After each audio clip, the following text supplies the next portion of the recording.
Hi guys! Welcome to my channel. Please like and subscribe for more videos.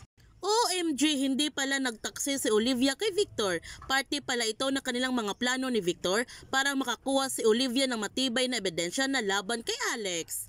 And this is it na nga dahil narinig mismo ni Olivia ang pag-uusap nila Alex at Mateo na may pinaplano si Alex ng masama para kay Juliana para magmakaawa ulit ito sa kanya. Daling-daling naman kumuha ng cellphone si Olivia upang i-record niya ang kanilang pag-uusap. Habang patuloy pa rin sina Alex at Mateo sa kanilang masamang plano, inutusan ni Alex si Mateo na kunin niya ang lahat ng ebidensya sa pagamatay ni Sylvia at iplanta niya ito kay Juliana para si Juliana naman ang makukulong. Ngunit sa paglingon ni Alex sa kanyang likuran, nakita niya si Olivia na binivideohan ang kanilang pag-uusap. Makakatakas pa kaya si Olivia kina Alex at Mateo? Yan ang ating abangan sa pagtatapos ng linlang.